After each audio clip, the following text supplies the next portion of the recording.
자, 우리 지난주에 함께 살펴보았던 것처럼 고린도 교회에 다툼이 참 많이 있었죠.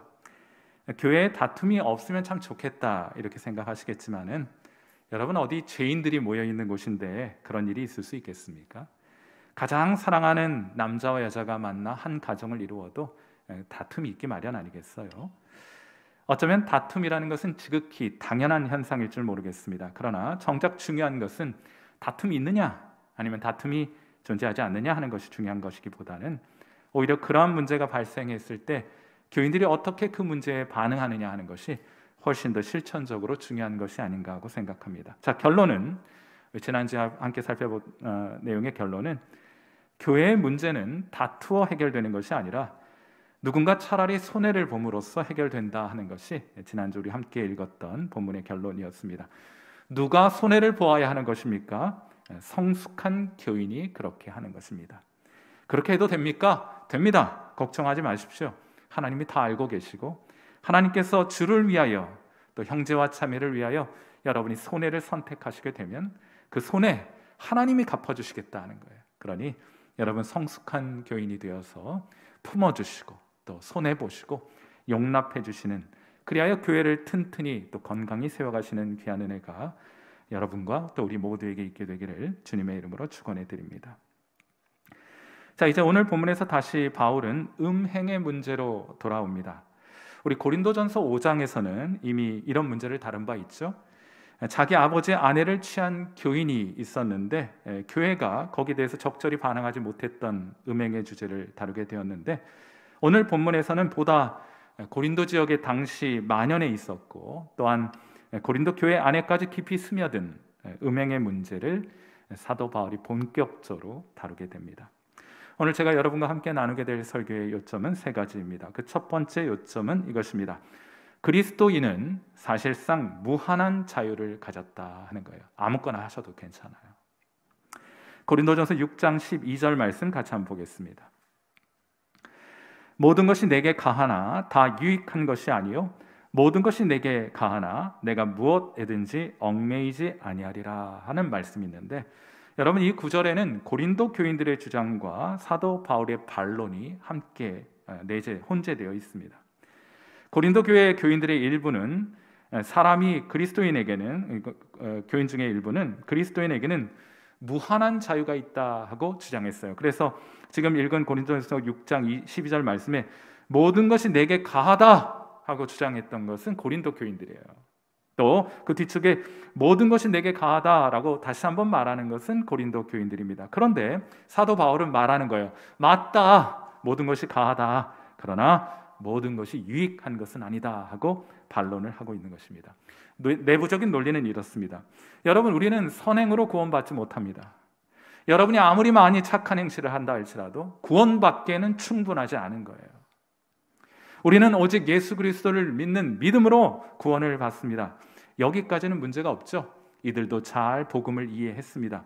그 다음부터가 문제예요. 자, 이들은 우리의 선행으로 구원받지 않고 예수 그리스도를 믿는 믿음으로 구원을 받는 것이니 행실은 아무래도 괜찮다 하는 그런 논리적인 추론을 가지게 되는 것이죠.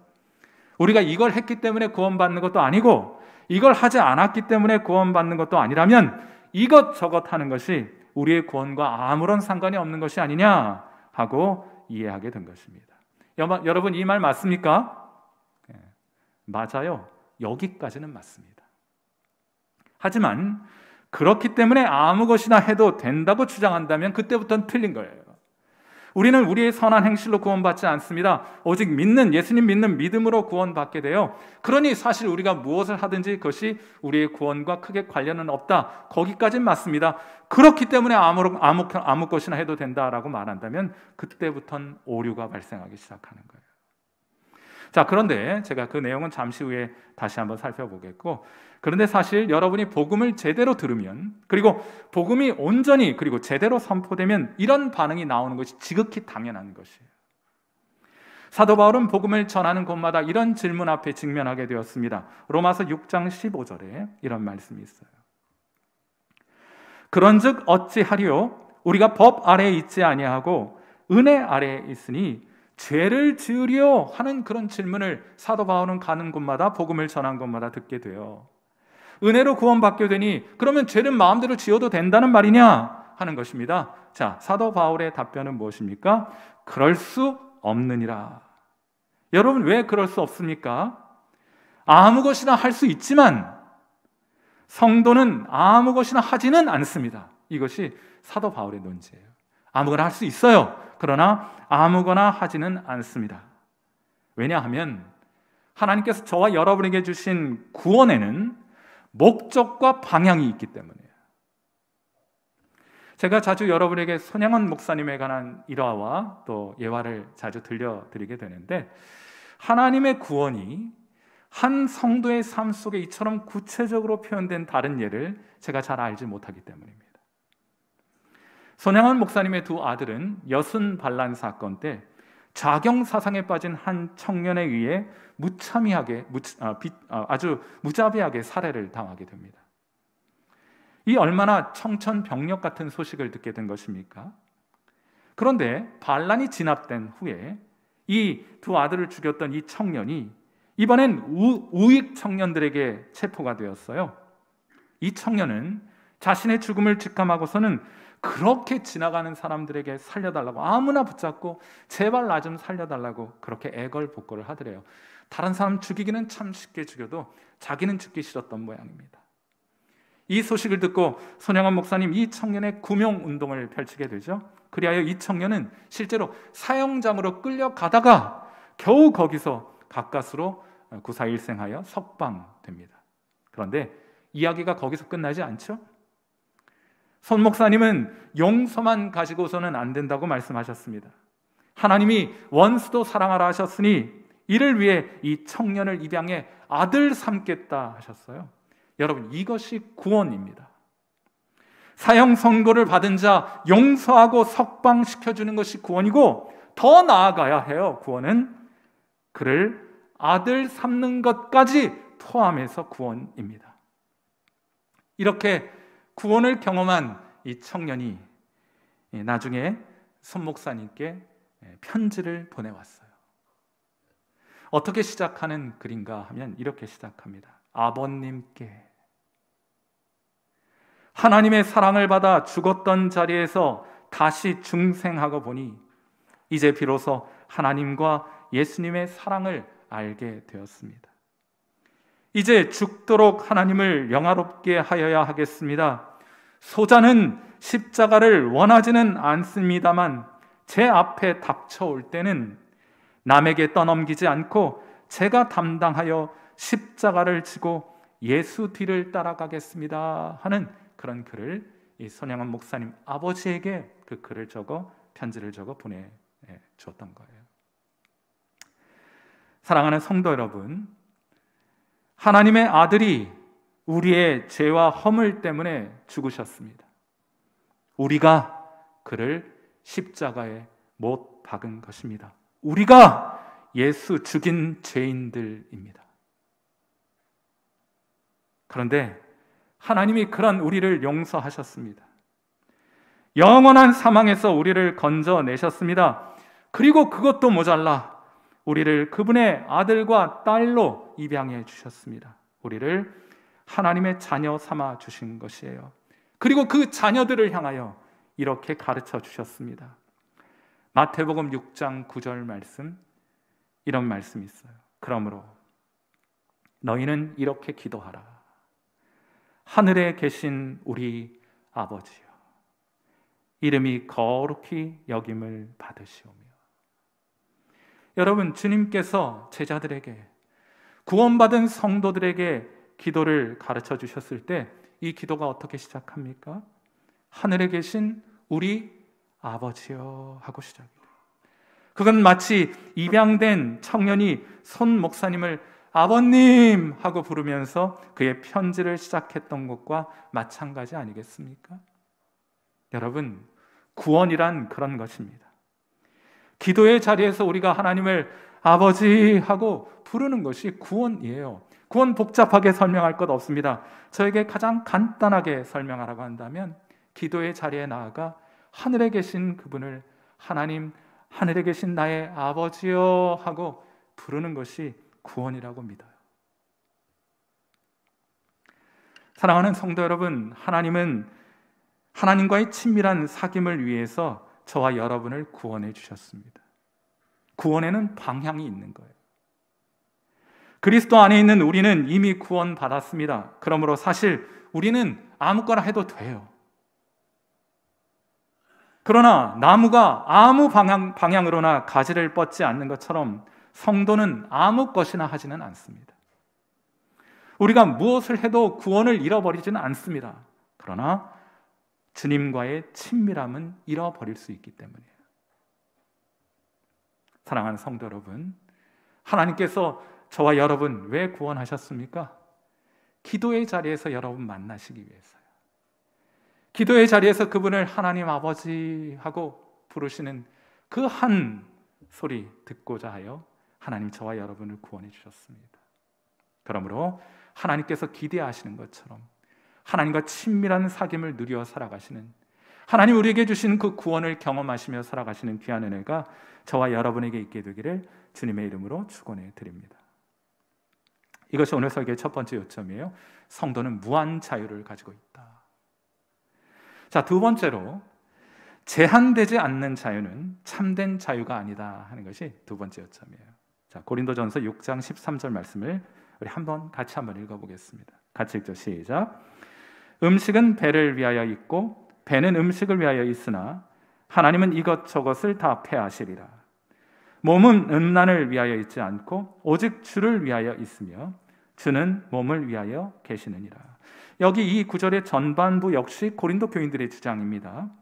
이들은 어차피 이 세상은 다 지나가게 될 것이니 무엇을 하든 상관없다 하고 주장했어요. 뭘 먹어도 괜찮고 심지어는 음행을 해도 괜찮다 하고 생각했습니다. 자, 그러고 나니까 고린도 교회의 상황이 조금 이해되는 것 같아요. 고린도 교회는 아버지의 아내를 취한, 여러분 이 세상 사람들도 하지 않을 부도덕한 일을 한 교인이 있었는데 그를 그냥 너그럽게 지켜만 보고 있었습니다. 왜입니까? 어차피 지나갈 거, 어차피 우리 음식도 썩어 없어지고 우리의 몸도 흙으로 돌아가게 될 거, 별로 그거 중요하지 않다 하는 그런 이해가, 신학적, 성경적, 신앙적 미성숙함이 고린도 교회 안에 있었던 것이에요. 그리고 그들은 우리의 행위가 구원과는 아무런 상관이 없으니 우리가 가진 자유를 마음껏 누려도 되고 누려야 한다고 생각했던 모양입니다. 그런데 여기에는 한 가지 전제가 놓여 있어요. 무슨 전제이냐 하면 자유는 어떠한 제한이나 구속도 없이 무한정 누릴 수 있어야 자유다라는 생각을 가지고 있었던 거예요. 자유가 있으면 그걸 다 누려야 돼요. 그것이 이 세상 사람들이 가지고 있는 자유에 대한 이해라고 생각이 듭니다. 하지만 할 수 있기 때문에 무조건 해야만 한다면 그것이 어찌 자유라고 부를 수 있겠어요? 역설적으로 그것은 자유가 아닙니다. 어떤 일을 할 수 있지만 또 해도 되지만 그러나 더 나은 목적을 위하여 그것을 하지 않을 수 있어야, 않을 수 있는 선택마저 포함된 자유가 참된 자유이고 하나님께서 우리에게 주신 진짜 자유라고 믿습니다. 제가 미국 유학 시절에 학교 안에 있는 아파트에 살았는데 2층짜리 아파트예요. 그것도 2층도 아파트냐 이렇게 하겠지만 2층도 아파트라 불러요. 자, 그런데 하루는 아래층에 사는 중년 부부가 다급하게 저희 집에 올라와서 문을 두드립니다. 그분들도 신학생이었어요. 그래 문을 열어드렸더니만 하시는 말씀이 자기네 집 천정에 물이 샌다는 거예요. 그래 얼른 화장실로 뛰어들어가 보니 욕조에 물이 차고도 넘쳐서 화장실이 아예 수영장이 되어버린 상황이었습니다. 아이들이 욕조에 물을 틀고 놀다가 그걸 잠그지 않고 나왔는데 저희 부부가 그것을 한참 동안이나 깨닫지 못하고 있었던 것이에요. 얼른 뛰어들어가서 수돗물을 잠그고 사태가 일단락되긴 했지만은 아래층 사는 그 분들께 얼마나 제가 죄송하고 미안했던지. 그런데 이분들이 참 성숙한 부부였습니다. 평소에도 아이들 때문에 층간 소음으로 인해서 많이 불편하셨을 텐데도 그때마다 괜찮다며 이해해 주셨어요. 그날도 마찬가지였습니다. 설교를 준비하는데 문득 그분들이 생각이 나더라고요. 저절로 고개가 숙여졌습니다. 참 고마웠던 분들이에요. 꼭 다시 한번 만나서 감사의 인사를 드리고 싶은 그런 분들입니다. 아무튼 여러분도 잘 알고 그렇게 기대하시는 것처럼 수돗물은 막힘없이 흘러야 합니다. 그리고 얼마든지 그럴 수 있습니다. 수돗물 틀면 콸콸 나와야죠. 틀었는데 물 안 나오면 그거보다 불편한 일이 어디 있겠습니까?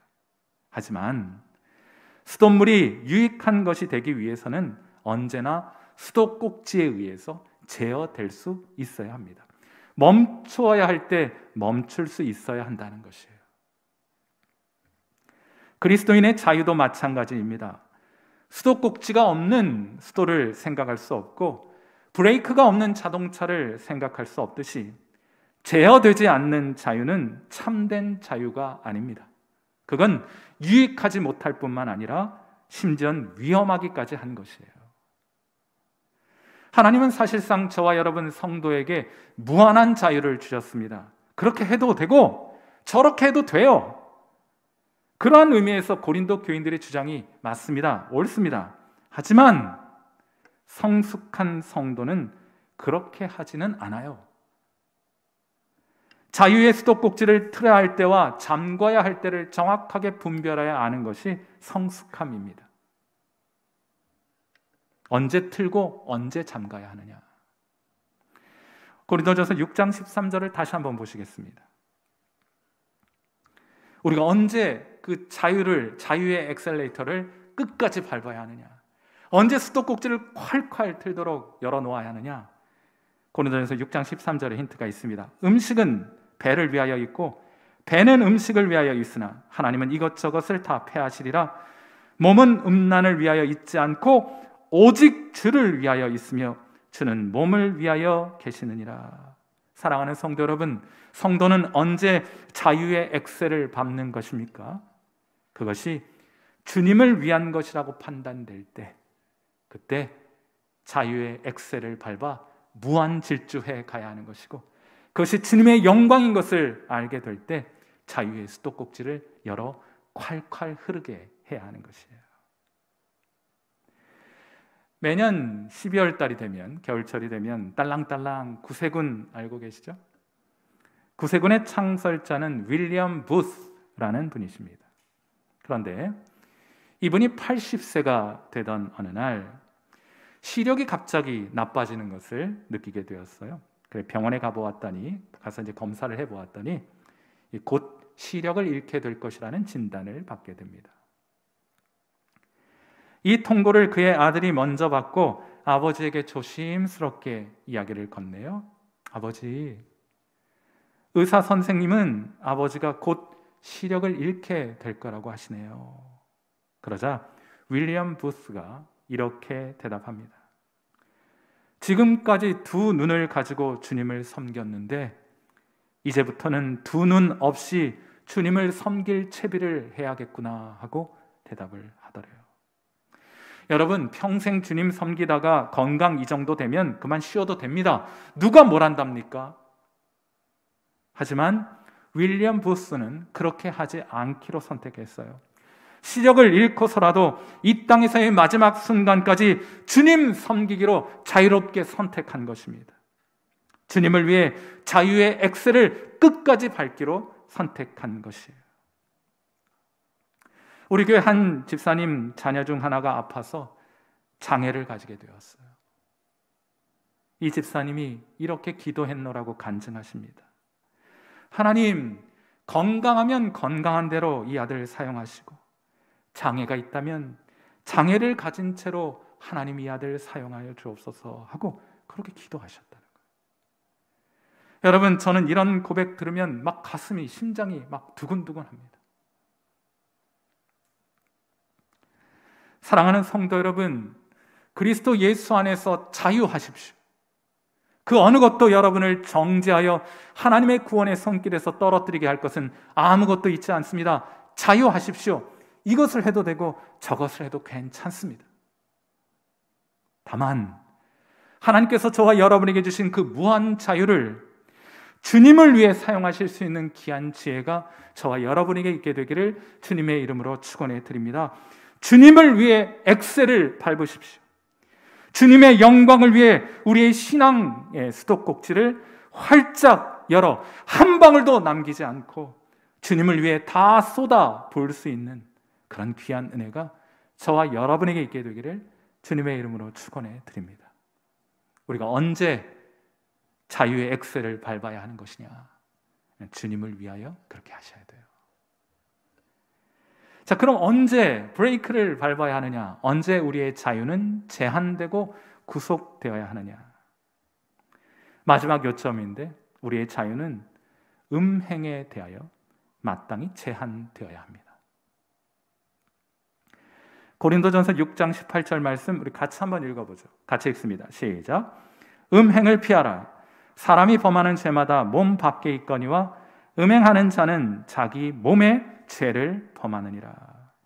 여기서 말하는 음행이 무엇이냐? 이 성경에서 말하는 음행은 굉장히 넓은 의미의 스펙트럼을 가지고 있어요. 그런데 오늘 본문에서 말하는 이 음행은 무엇이냐 하면 결혼 관계 밖에서 행해지는 모든 성적인 연합, 그것이 동거면 동거, 그것이 불륜이면 불륜, 외도면 외도, 그것이 무엇이라도 결혼 제도 밖에서 이루어지는 모든 성적인 연합, 그 연합이 무엇을 의미하든 뭐 손을 잡는 것이든 그 무엇을 의미하든 성적인 연합을 의미하는 것이에요. 성도에게는 무한한 자유가 있습니다. 아무거나 하셔도 괜찮아요. 하지만 음행을 위한 자유는 없습니다. 그때 브레이크를 밟아야 하는 거예요. 음행은 매우 파괴적인 결과를 가져오기 때문입니다. 먼저는 여러분과 가장 가까운 배우자와 자녀들에게 씻을 수 없는 상처를 남기게 될 것이에요. 그 다음으로 음행은 하나님과의 관계를 파괴합니다.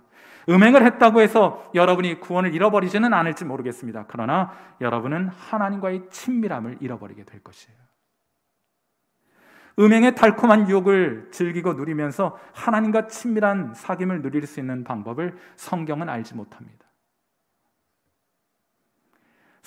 여러분의 몸은 하나님의 성령이 거하시는 거룩한 성전이에요. 그 성전에 어찌 창기의 손을 잡고 문을 열고 들어올 수 있다는 말입니까? 마지막으로 음행은 자기 자신에게도 파괴적입니다. 다른 죄들은 다 몸 밖에 있는데 음행하는 것은 자기 몸의 죄를 범하게 돼요. 음행하는 사람은 공통적인 특징이 있습니다. 어떤 의식을 가지게 되냐면 자기 자신을 덜 존중하게 돼요. 스스로를 심지어 더럽다고까지 느끼게 됩니다. 음행은 사람을 비참하게 만들어요. 한 번은 다윗의 아들 암논이 이복 여동생 다말을 사랑하여 상사병에 걸리게 됩니다. 이때 요나답이라는 아주 간사하고 간교한 친구가 그녀를 범할 방책을 암논에게 알려주는 거예요.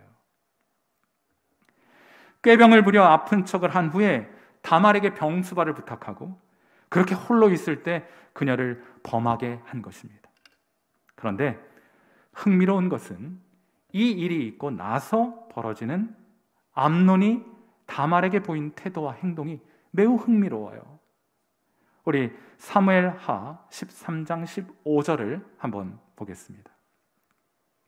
자, 그렇게 이 다말을 범하고 나서 기록이에요. 13장 15절에 뭐라 되어 있는가 하면 그리하고 암논이 그를 심히 미워하니 이제 미워하는 미움이 전에 사랑하던 사랑보다 더한지라. 암논이 그에게 이르되 일어나 가라. 암논은 분명 다말을 사랑했습니다. 그녀를 위해서라면 무엇이라도 할 수 있었습니다. 그래서 다말을 꿰내어 그녀를 심지어 범하기도 했던 것이에요. 무엇 때문에? 사랑 때문에 그렇게 했습니다. 그런데 이 일이 있고 나서 어떻게 되었습니까? 여기 지금 고상하게 말해서 일어나 가라 이렇게 우리말을 번역해 놨지, 이 실제로는 문맥상에서 보면 이것은 꼴도 보기 싫으니까 꺼져버려라 하고 말한 거예요. 아름다운 결혼이라는 울타리 밖에서 추구하는 성적인 욕망이란 그런 것입니다. 잔뜩 부풀어 올라 하늘을 날 것 같아도 결국엔 터져 땅바닥에 널브러져 추하게 널브러지게 되는 풍선과도 같은 것이에요. 성적인 연합은 오직 합법적인 결혼 제도 안에서 배우자와만 나누도록 하나님이 계획해 놓으셨고 디자인해 놓으셨습니다. 하나님이 제정하신 결혼 제도 안에서는 그것은 언제나 아름답고 거룩한 것이지만 결혼 제도 밖에서 이루어지는 그 외 다른 모든 성적인 연합은 사람의 가치를 떨어뜨리고 비참하게 만드는 결과를 가져오게 될 것입니다. 사랑하는 성도 여러분, 우리로 하여금 비참하게 살게 하기 위해 하나님께서 피를 흘려주신 것은 아니잖아요. 사랑하는 성도 여러분, 음행을 버리십시오. 여러분, 음행이라는 주제와 관련해서 제가 2가지 코멘트만 하고 오늘 설교를 마치고자 합니다. 첫째로, 음행은 피해야 하는 것이에요. 성경에는 음행과 더불어 싸우라는 구절이 없습니다. 싸워서 이기라는 구절이 없어요. 왠지 아십니까? 그럴 수 없기 때문입니다. 보디발의 아내의 유혹을 뿌리치고 요셉이 도망쳤듯이 음행을 피하는 가장 좋은 음행으로부터 우리 자신을 지키는 가장 좋은 방법은 피하는 것이에요. 도망치는 것입니다. 다른 방법이 없어요. 눈을 돌려야 합니다. 귀를 막아야 합니다. 또한 여러분의 발걸음을 지켜 유혹이 있는 장소로 향하지 말아야 합니다. 보면서 들으면서 머물면서 기웃거리면 넘어지게 되어 있습니다. 다윗도 넘어졌다는 사실을 여러분 꼭 기억하셔야 돼요. 음행은 피해야 하는 것이에요. 두 번째로, 이건 소극적으로는 음행을 피해야 한다. 여러분 시선과 또 여러분의 귀와 여러분의 발걸음이 닿는 곳을 주의하셔야 되고 음행의 유혹이 있는 것으로부터 멀리 피하셔야 한다. 이게 첫 번째 소극적인 지침이라면, 적극적으로는 여러분의 가정을 천국과 같이 하셔야 돼요. 가꾸어 가셔야 합니다. 예수님 믿는 남편들 아내에게 자주 이런 얘기 하실 거예요. 내가 술도 안 먹고 담배도 안 먹고 한늘도 안 팔고 내가 할 건 다 했어. 잘하셨습니다. 누가 뭐랍니까? 그런데 성도는 그런 정도 가지고 자랑하면 안 되는 것이죠. 여러분, 아담과 하와가 신혼집을 어디에 차렸습니까? 하나님께서 아담과 하와 어디 신혼집 차려주셨어요? 에덴 동산에 차려주셨어요.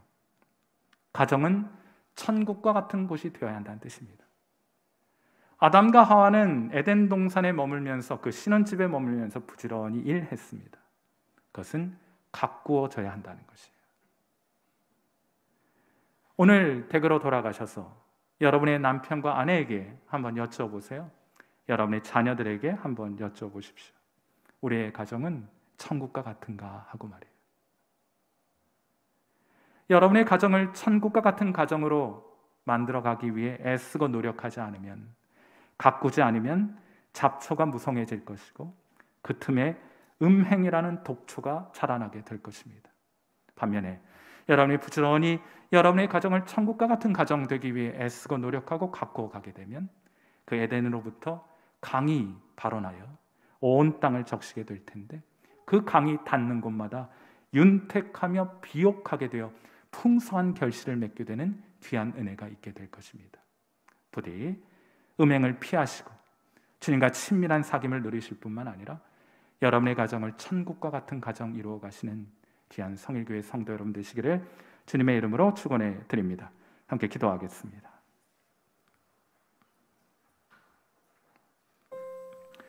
자, 우리 반주 들으시면서 함께 기도하겠습니다. 하나님, 우리에게 그야말로 무한한 자유를 주셨습니다.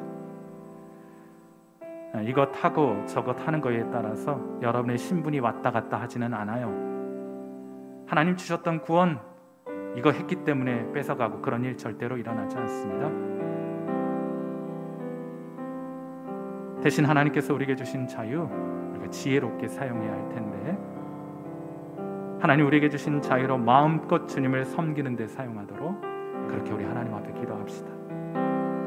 또한 우리로 하여금 유익하지 않은 일에 손대지 말게 하옵소서. 우리에게 주신 자유 있지만은, 아무거나 할 수 있지만은, 그러나 유익하지 않은 것엔 손대지 않는 지혜가 있기를 위해서 기도할 수 있게 되기를 바라고, 우리의 시선과 발걸음을 거룩하게 하시어 음행을 피하고 우리의 가정을 천국과 같이 가꾸어가는 지혜가 우리에게 있기를, 그렇게 결단하도록. 여러분, 유익하지 않은 것을 위해 여러분의 자유를 사용하겠다면 이제 오늘 멈춰 서셔서, 또 음행을 기웃거리고 음행의 유혹에 기웃거리고 귀 기울이고 또 여러분의 시선을 거기에 두고 발걸음을 그 근처에서 머뭇거리고 있다면 당장에 돌이켜 하나님께로 돌아오게 되는 결단 있게 하셔서 여러분의 가정을 가꾸고 천국과 같이 가꾸는 일에 더욱더 깊이 헌신할 수 있도록 오늘 시간 함께 통성으로 기도하는 시간 갖도록 하겠습니다. 함께 기도하겠습니다.